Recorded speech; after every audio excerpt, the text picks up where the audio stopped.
Hello everybody, Tracy Brown here, your somatic nutrition coach and dietitian and all that good intuitive eating stuff. So you can see that I'm taking a walk this morning because this is the only time I have to get it in. And so I thought we can walk and talk together today. So hope you're doing well. All right, this is kind of a bonus video. I wasn't planning on doing one today, but I had a thought come to my mind. I thought you all might want to hear about it. So I think this story is going to be applicable to anybody who's ever worked toward you're working on full permission to eat and at the same time honoring feelings. So this is what this video is about, if you want to know. So one time, this is long time ago, probably over 12 years ago, one of my first clients, and we were working on some intuitive eating and a little bit of emotional eating, but mostly binge eating, or not binge eating, but chronic dieting, a little binge eating, a little emotional eating. But the main gist of it was that she was, for the first time, going to go to a restaurant and eat what she truly, really wanted. And she ate her burger, had as much fries as she wanted to, really, I think she even had a copy of my hunger fullness chart in her pocket to look at before and after, and really just slow down and pay attention. And what she noticed is that she felt super sad, actually a little mad, but underneath the mad, some sad, of recognizing I'm at a good solid 8. I'm full, I feel some pressure, and I don't want, my body doesn't want more. And she had the hardest time, not picking or finishing out the food. Not that would have been a big issue. I mean, we all overeat sometimes, and that's part of being a normal human, a normal human eater, that sometimes we overeat because it's just really good. But, that was her goal, was to go to a meal, get as full as she felt comfortable getting, to be able to walk away from that meal satisfied physically. And she knew she'd had enough, but the main driver of making that decision in the moment, do I keep eating or not, was sadness.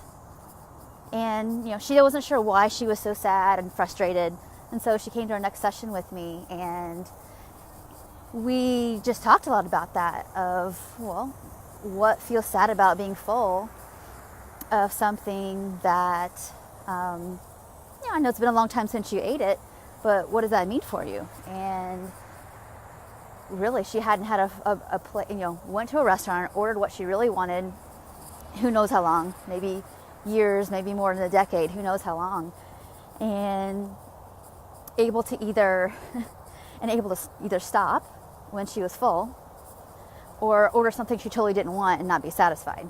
So the sadness was that, that sliver, and at that point in the work, it wasn't a huge loud voice anymore, but the diet voice was still there, of, oh my gosh, you got full and you can never have this again. And so there was sad and there was anger. And something we forget sometimes, even if we read it in the book or we know it because we know it's inherently true, is that if you really want a burger and fries again, you could have it the next time you're hungry. You could have it tomorrow. You could go back there and get the same burger and fries again, or whatever food it is. And when you're willing, you may not do that. And probably, the majority of the time, you're probably not going to go back and do the same thing again. But you can if you need to, and you can if you want to. Now that doesn't apply to if you're going to overseas, let's say you're going to Paris and you're eating some kind of food that you'll never get there because it's from there and they don't make it the same here, let's say. You probably might have some sad that you're full and then it's all gone, or you wish you could eat more. And again, you could. So I know that sometimes we overeat in that situation because it's just so good and we may not get it again. And okay, that's what we do. But it's really important to both, what we're trying to do here is honor both our physicality, our hunger, fullness, our biology, and honor our emotions. We're trying to do both at the same time, which is why all this is so important and it's so nuanced, and recognizing that we have to be with, instead of rebelling against or rejecting or suppressing. It's if you feel sad that you feel full, or you didn't get mad, and she was kind of mad at me actually, it was a little funny, that she didn't expect to eat food and not feel gloriously happy. She actually felt the emotion underneath what diet culture does to people every day, all day long, for sometimes their entire life, is that we're always left with a sense of wanting and longing or disappointment or guilt or something. Food's just not food. But so we process, just like we're talking today, I'm talking you through it, is that that's going to happen for a while when we start actually honoring our body and honoring those feelings of yeah, I'm feeling sad and I'm mad at you, Tracy, because I didn't expect this to feel this anger. And she wasn't that mad, really. But just recognizing, yeah, it's okay for you to be mad that you got full. And how can we meet that frustration? And you come up with a solution. So for our solution was, go back tomorrow if you really want it. I don't think she went back that next day. I think she went back again that week sometime. And the more she practiced eating with full permission, what she really wanted, those sadnesses, those frustrations started to feel met. And as human beings, we all want to be seen, we want to be heard. And when when what we need and how we feel is ignored or rejected, we're gonna have reactions. We're gonna act out in a sideways kind of way sometimes, whether we get frustrated about other things, we project our anxiety on other things that really aren't that big. And it's also going to be a reminder of all the past times in our bodies that the same thing happened over and over. So we perpetuate oftentimes with our food, our experiences of feeling sad, mad, scared, and not being met.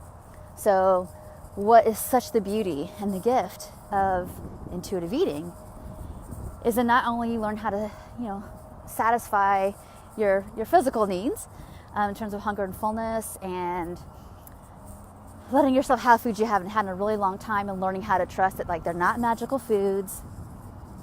We are just going to get body feedback no matter what we eat based on what we eat, and we go from there. And before long, months go by, even years, and you start to see how food's good and we enjoy it, but it's not the end all be all of our day. And we also recognize that the more you practice doing that with food, the more there's possibility and spaciousness for that to happen with our emotions as well. Because we learn emotional resilience, we learn caretaking, reparenting, we learn all kinds of good stuff. Really powerful life skills that help us be adults with a lot of capacity. So anyway, that's what this video was about. And if you liked it, please let me know. If there's a topic you want me to talk more about, I'm more than happy to do that, because I love talking about, as we know, the nuances of things, not just, here's the principles.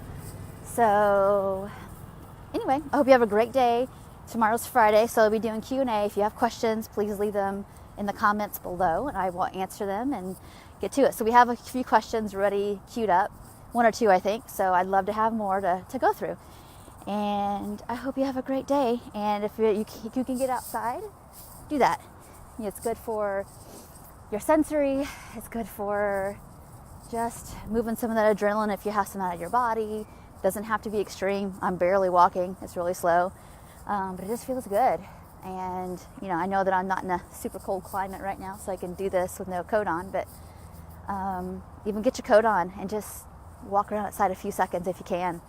And listen to the birds and let your body help you orient to what's good, and make that be a resource for helping you honor your feelings as well. So, all right. Well, thank you so much for watching. And if this was helpful, please share it with a friend, and I will talk to y'all soon. Take care. Bye.